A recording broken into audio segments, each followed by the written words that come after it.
Tant de fois j'ai péché, tant de fois tu m'as pardonné. Tant de fois je suis tombé. Le temps de Dieu, mes frères et sœurs. Après avoir parlé, comme j'ai dit, il y a un temps pour parler, il y a un temps pour se taire. Nous avons eu un temps où nous avons parlé à Dieu. Nous avons eu un temps où nous avons témoigné. Nous avons eu un temps où nous avons prié. Nous avons eu un temps où nous avons chanté. Nous avons eu un temps où nous avons adoré, nous avons loué. Mais pendant tout ce temps-là, Dieu peut-être est resté silencieux. Mes frères, mes sœurs, maintenant c'est le temps de Dieu. C'est le temps où l'Éternel parle. Mes frères et sœurs, maintenant taisons-nous et écoutons la parole de notre Seigneur. La parole de Dieu nous dit, l'Éternel parle tantôt d'une manière, tantôt d'une autre. Et c'est nous qui ne faisons pas attention. Ça se trouve, Dieu vous a parlé sur le chemin en venant à l'église, vous ne savez pas. Peut-être Dieu vous a parlé dans les rêves, vous ne savez pas. Peut-être pendant le culte, Dieu vous a adressé la parole, vous ne le savez pas. Ne pensez pas que Dieu ne s'adresse qu'à des personnes spéciales. Ne croyez pas que Dieu s'adresse qu'à des prophètes. Amen. Ne croyez pas que Dieu ne s'adresse qu'à des prédicateurs. Dieu s'adresse à tout le monde. Et Dieu t'adresse la parole aujourd'hui et en cet instant. Amen. Je vais vous montrer comment Dieu adresse la parole à son peuple. Il y a une histoire que j'avais suivie par rapport aux attentats du 11 septembre. Il y a des gens qui ont commencé à témoigner de ce qui leur est arrivé le jour du 11 septembre. Il y a un homme qui avait un rendez-vous important au Tour Jumelles le 11 septembre. Et ce qui s'est passé, c'est que lorsqu'il est sorti, sur le chemin, il a rencontré un homme qui a renversé du café sur sa chemise. Il n'avait pas la possibilité d'aller dans cet état. Il est rentré chez lui. Mais entre le temps où il est rentré chez lui, le temps où il voulait repartir, les attentats ont été faits. Sa vie a été épargnée. Un autre homme, sa fille devait aller à la crèche, mais sa mère ne pouvait pas la déposer. Alors la mère a demandé à son mari, s'il te plaît, dépose notre fille à la crèche.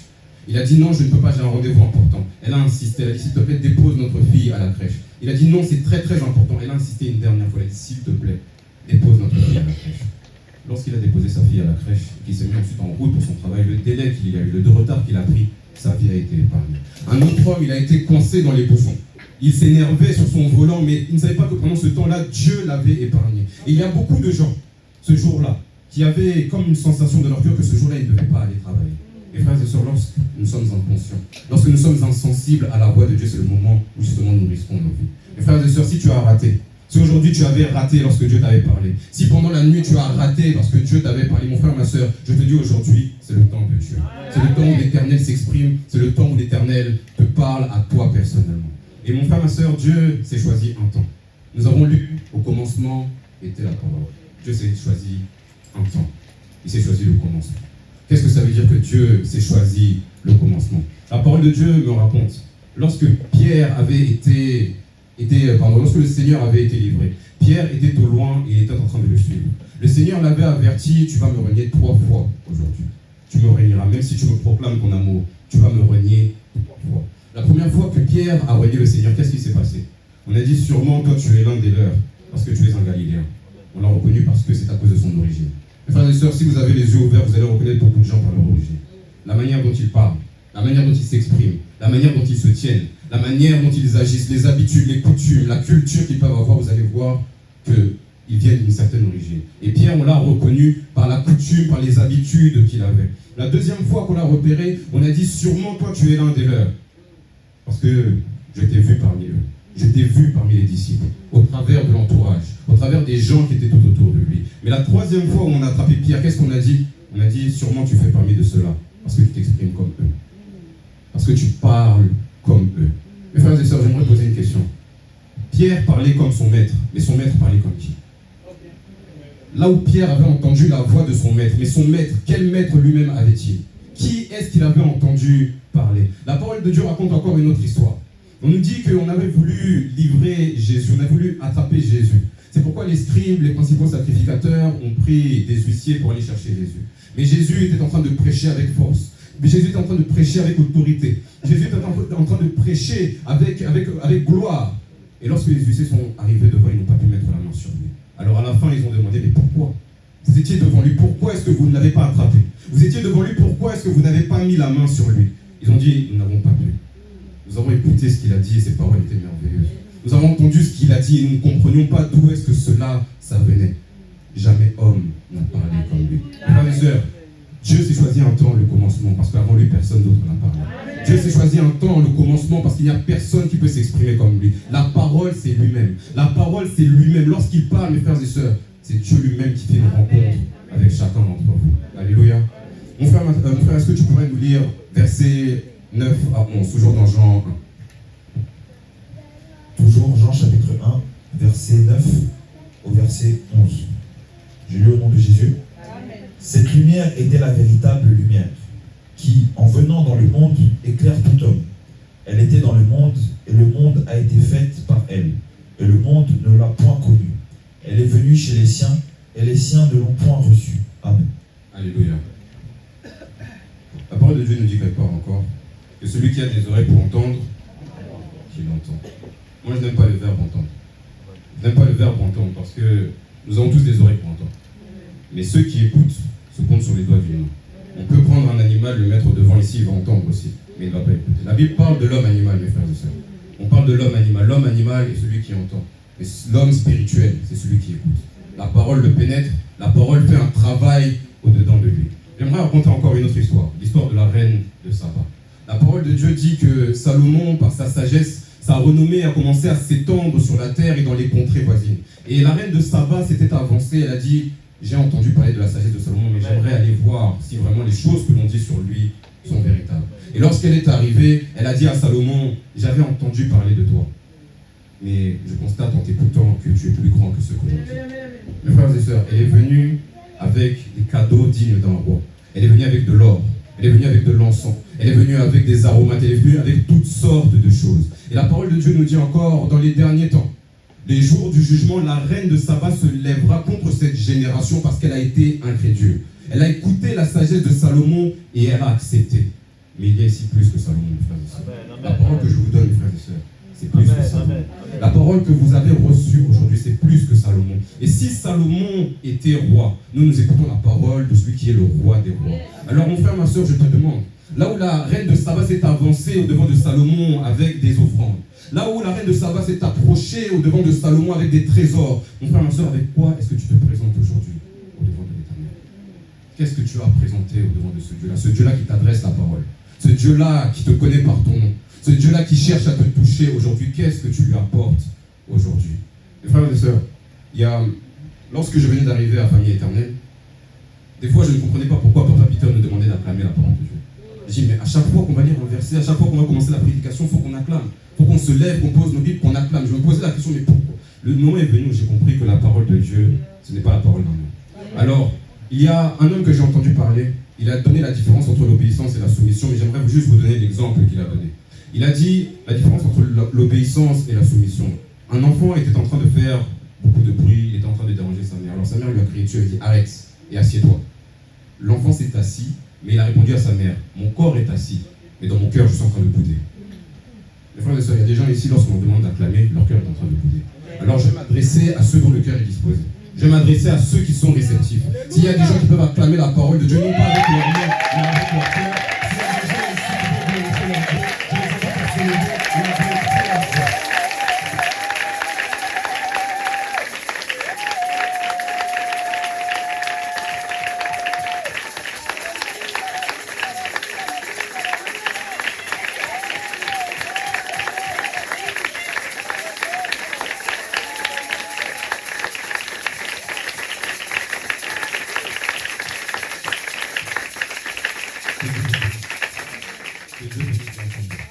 Que l'Éternel vous voie et se souvienne de vous. Nous allons avancer. Nous allons prendre le livre de Matthieu au chapitre 5.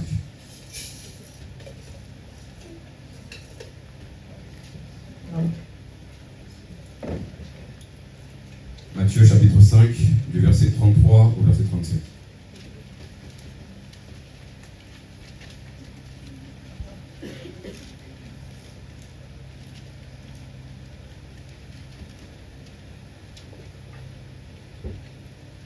Matthieu, chapitre 5, du verset 33 au verset 37.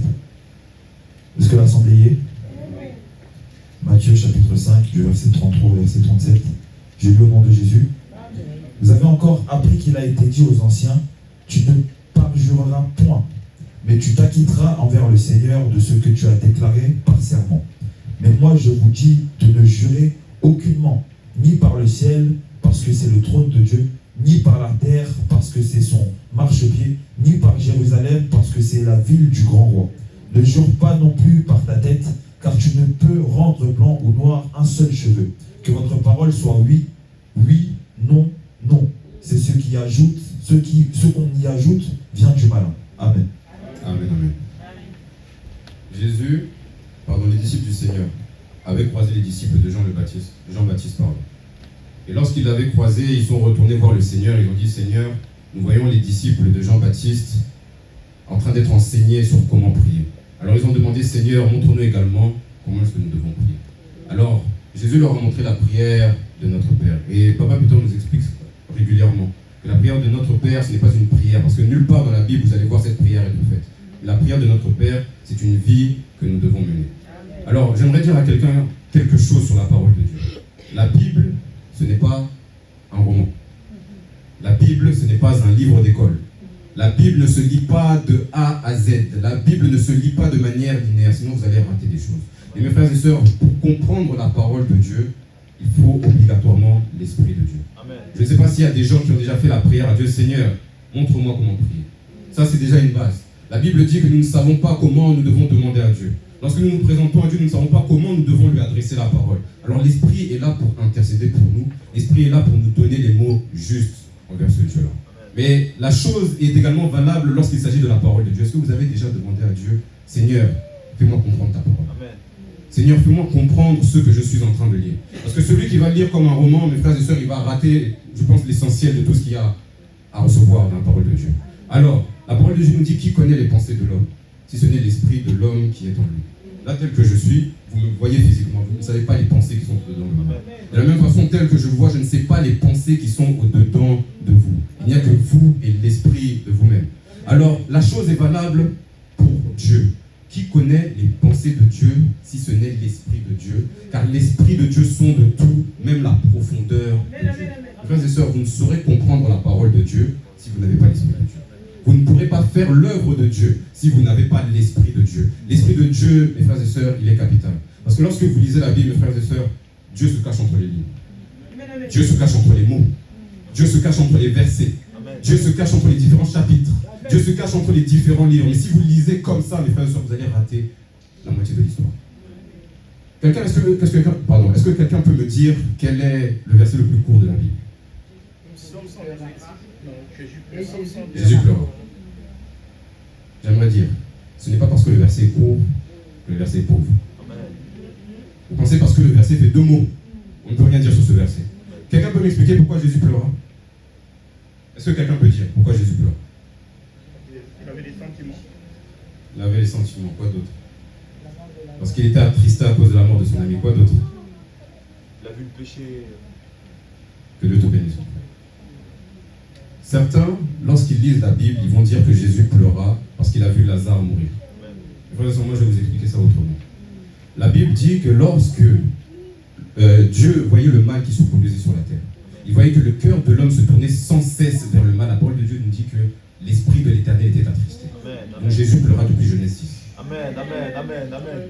Jésus pleura non pas en Jean, mais il pleura depuis Genèse 6. Et si vous lisez comme un roman, mes frères et sœurs, vous n'allez pas comprendre, la chose va vous passer comme ça, sous les yeux. Alléluia.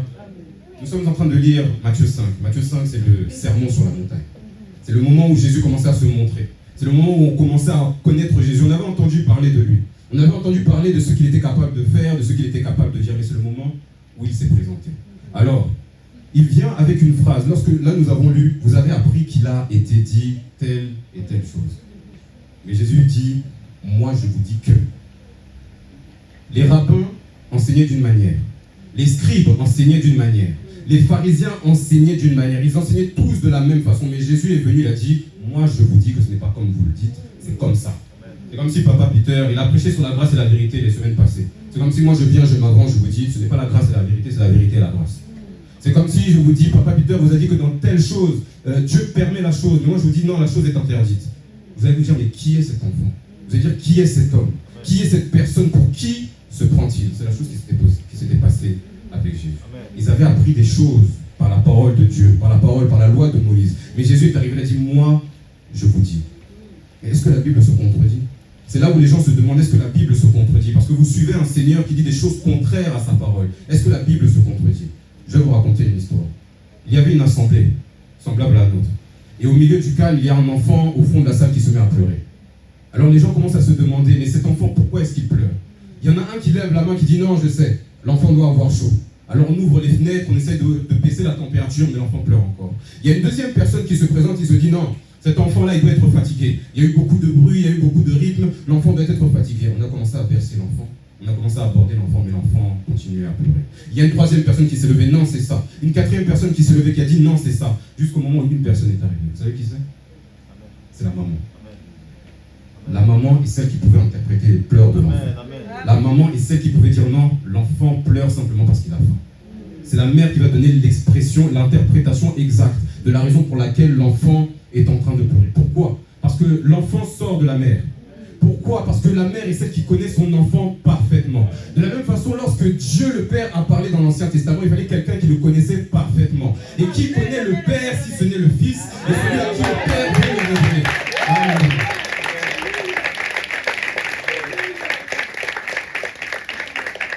Mon frère, est-ce que tu peux nous lire s'il te plaît Jean 17, 1?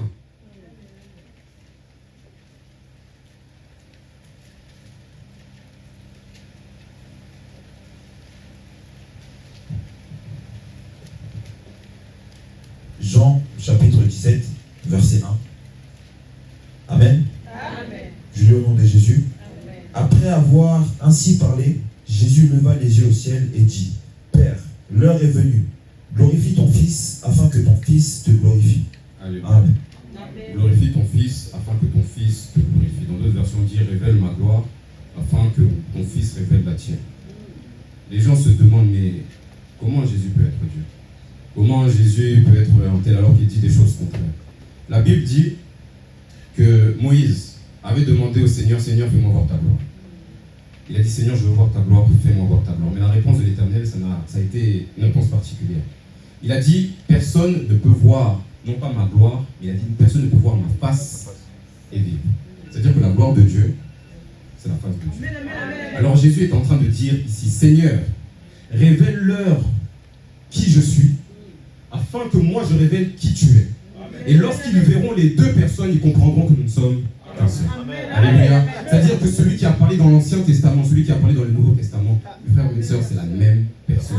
Il n'y a pas de contradiction, c'est juste que Jésus est venu apporter la lumière. C'est ça le travail du Saint-Esprit. Là où vous étiez voilés, là où vous ne compreniez pas, je sais qu'il y a des gens qui me regardent, ils n'avaient jamais entendu ça.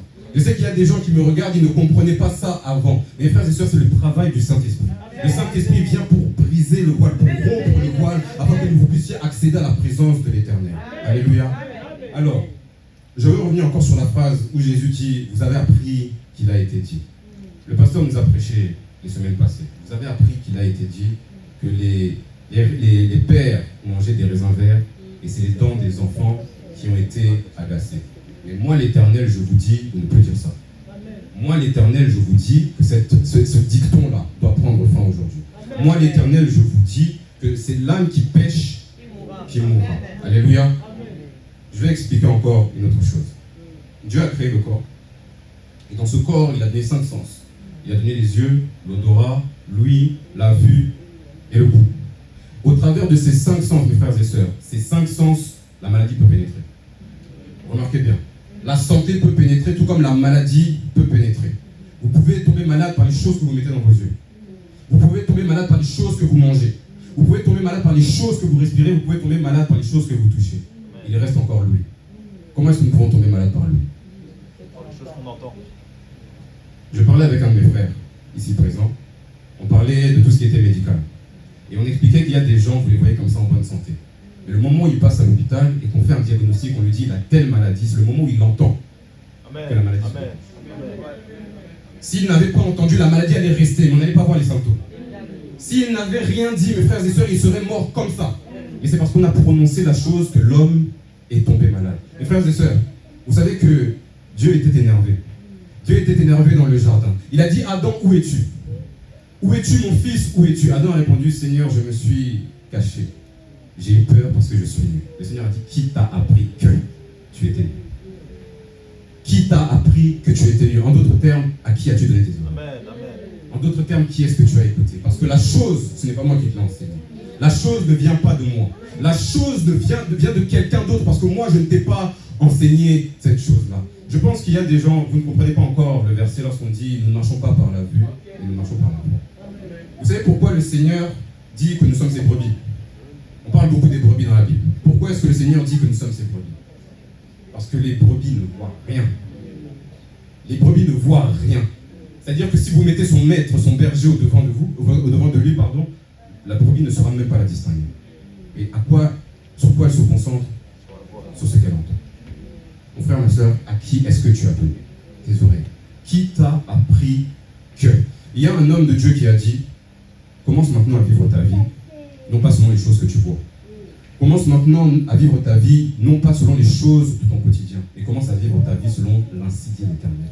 Commence à prier non pas selon tes situations et les choses que tu es en train de traverser, mais commence à prier selon ce que l'Éternel a pu prononcer. Mes frères et sœurs, il y a des choses qui sont vraies dans notre vie, mais nous n'avons pas besoin de les entendre.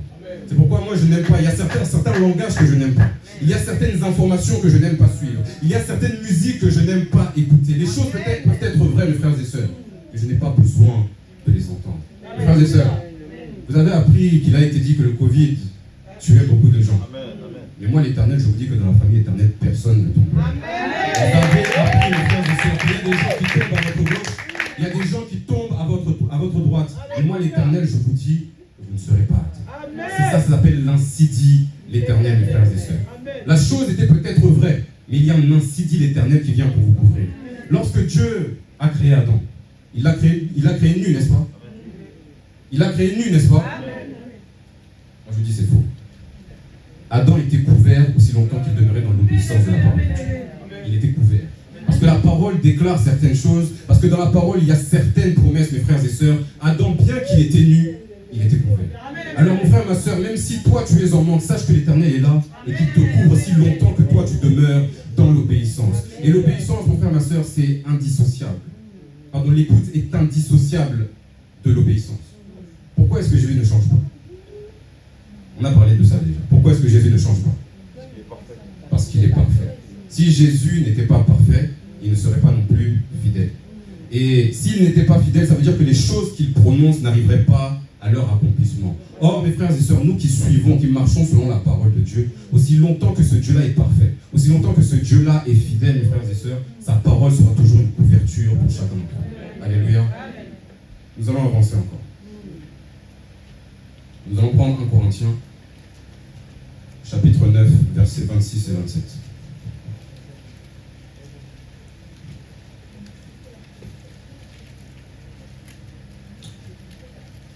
Corinthiens, chapitre 9, versets 26 à 27. Est-ce que l'Assemblée a trouvé?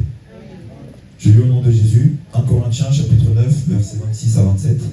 Moi donc, je cours, non pas comme à l'aventure, je frappe, non pas comme battant l'air, mais je traite durement mon corps et je le tiens assujetti, de peur d'être moi-même rejeté après avoir prêché aux autres. Amen. Alléluia. La Bible dit, allez, faites des nations des disciples, les baptisant au nom du Père, au nom du Fils et au nom du Saint-Esprit. Alléluia. Et il y a une prière que je faisais récemment à mon Dieu. Je disais, Seigneur, comment est-ce que tu veux que nous allions faire des disciples si ta parole est coincée entre 4 murs? Comment est-ce que tu veux que nous allions faire des disciples si la parole n'est partagée qu'envers ceux qui sont déjà disciples, envers ceux qui sont déjà convertis? Mes frères et sœurs, le Seigneur nous demande d'aller prêcher la parole. Et ne croyez pas que prêcher, ça s'arrête à cette estrade. Ne croyez pas que prêcher, ça s'arrête à cette chair. Ne croyez pas que prêcher, ça s'arrête à tenir le micro. Ne croyez pas que prêcher, ça s'arrête à rester devant. Il a demandé à nous tous de sortir, d'aller dehors et de faire des nations des disciples. Alors, mes frères et sœurs, tel que je l'ai dit tout à l'heure, lorsqu'il y a l'écoute de la parole de Dieu, celui qui écoute la parole de Dieu, celui qui l'entend, il a un devoir d'obéissance. Mais de la même façon, celui qui veut prêcher, qui doit prêcher la parole de Dieu, il a un devoir d'exemplarité. Vous savez ce que ça veut dire? Exemplarité, ça veut dire que vous devez être des exemples. L'exemple, c'est le modèle à suivre. Lorsque vous prêchez, lorsque vous prononcez une parole, vous devez être un exemple pour les gens qui écoutent. Car comment pourras-tu prêcher à ton frère si toi-même tu ne vis pas cette vie-là? Alléluia. Hypocrite, comment peux-tu dire à ton frère, laisse-moi ôter la paille de ton œil lorsque toi tu as toute une poutre à l'intérieur du tien? Frères et sœurs, c'est une vie à mener. Alors, il y a une histoire. un verset que nous connaissons presque tous, dans le livre d'Apocalypse. J'aimerais vous le donner d'une manière un peu différente. On a entendu souvent la même manière, j'aimerais vous le présenter d'une manière un peu différente. Le Seigneur s'adresse en Apocalypse à l'église de Laodicée. Il lui dit, si seulement tu étais froid ou bouillant. Les regrets du Seigneur commencent déjà. Si seulement tu étais froid ou bien bouillant. Mais parce que tu es tiède, je te vomirai de ma bouche. Je vais expliquer l'histoire autrement. Le village de Laodicée, c'était un village qui était en basse altitude. Et l'eau qu'il recevait ne venait pas d'une source qui était proche d'eux, c'était une source qui était en haute altitude. Alors lorsque l'eau sort d'une source, c'est une eau qui est bouillante. Et le temps qu'elle descende sur les villages suivants, parce qu'elle était en haute altitude, l'eau devenait froide. Mais le temps qu'elle venait jusqu'à Laodicée, l'eau était tiède. Et c'est lorsque l'eau est tiède qu'elle véhicule les maladies, c'est lorsque l'eau est tiède qu'elle apporte la mort, c'est lorsque l'eau est tiède qu'elle apporte des mauvaises choses. Alors le Seigneur dit, si seulement tu étais froid, ou si seulement tu étais bouillant, si seulement ta position était connue. Si nous savions seulement dans quel camp tu étais, je saurais ce que j'aurais fait de toi. Mais parce que tu es entre les deux, parce que tu es un pied dedans, un pied dehors, parce que tu n'es pas sérieux dans la chose, je te vomirai de ma bouche. Frères et sœurs, on a parlé des serviteurs de l'iniquité récemment. Sachez une chose, le jugement envers les gens qui connaissaient Dieu sera beaucoup plus sévère. Sachez-le. Parce que nous avons connu la parole. Et parce que nous avons joué avec. Parce que nous connaissions notre Dieu. Et parce que nous l'avons méprisé, mes frères et sœurs. Le jugement, la punition, la sévérité de Dieu sera plus grande sur ceux qui connaissaient et sur ceux qui ne connaissaient pas. Et il y a une phrase que j'entends beaucoup, que je déteste entendre. Il y a des gens qui disent, non mais si lui ou si elle va au paradis, alors c'est-à-dire que moi aussi, mes frères et sœurs, quelle est la vie que la personne mène pour qu'on ose dire une telle chose? Quelle est la vie que cette personne mène? C'est-à-dire que tu te dis chrétien, mais tu déshonores ouvertement ton Seigneur. Alléluia. Tu te dis chrétien, mais tu fais des abominations au nom du Seigneur. C'est-à-dire que tu te dis chrétien, mon frère, ma soeur, tu prononces la parole de Dieu, mais de cette même bouche, il y a des mauvaises choses qui sortent. Mes frères et sœurs, quel sera le poids de ma parole? Quel sera le poids de mon ministère? Quel sera le poids de mon travail si jamais je vous annonce la parole et que je vis toujours dans le péché? Quel sera le poids? C'est comme si, oui, je viens vous servir à manger, la nourriture sera bonne, elle sera pleine de maladies. Oui, je chanterai, mais je vous apporterai des mauvaises choses en plus. Oui, je vais vous prêcher, mais je vais vous apporter. Vous ne savez pas ce que je peux vous apporter parce que vous avez tendu votre oreille à une source qui n'était pas bonne. Mes frères, ma soeur, celui qui est proche de la source, c'est celui-là qui aura l'eau la plus pure. Celui qui est proche de son Seigneur, c'est celui-là qui aura la parole la plus pure, mes frères et sœurs. Alors, moi je vous dis, la parole de Dieu me raconte encore une autre histoire, pardon. Dans le livre d'Actes, la Bible dit que Paul était en déplacement et que la gloire de Dieu était descendue là où il était. Et la parole de Dieu dit qu'il y avait des miracles qui commençaient à être faits. Les gens étaient guéris même par des mouchoirs. Alors il y a des gens qui se sont avancés. Ils ont vu un homme qui était possédé par un esprit mauvais. Ils ont dit, je t'ordonne, par le Jésus que ce Paul prêche, de sortir de cet homme. Vous savez ce qui s'est passé? La Bible dit, je connais Jésus. Je connais Paul, serviteur de Jésus. Mais vous qui êtes-vous? Mais vous qui êtes-vous? Et la parole de Dieu dit que l'homme qui était possédé par l'esprit mauvais s'est jeté sur ces hommes-là, il les a blessés et il les a dénudés. Mes frères et sœurs, lorsque nous vivons comme ça, c'est là où nous donnons la permission au diable de nous dénuder. Lorsque nous vivons comme ça, c'est le moment où nous donnons la permission au diable d'exposer notre nudité. Nous qui étions couverts, le diable va exposer notre nudité. Mes frères et sœurs, nous voyons beaucoup de chutes de serviteurs de Dieu. Beaucoup de chutes, de scandales d'hommes de Dieu, mes frères et sœurs. Mais c'est parce qu'ils sont sur les devants. Mes frères et sœurs, que chacun mette sa vie en ordre. S'il y a un mot que je vais juste dire à un frère ou à une sœur, mon frère, ma sœur, craignons Dieu. Amen. Craignons Dieu. Toutes ces choses que je vous ai dites aujourd'hui, s'il y a un mot que vous devez retenir, mes frères et sœurs, craignons Dieu. Alléluia, que l'Éternel bénisse ensemble.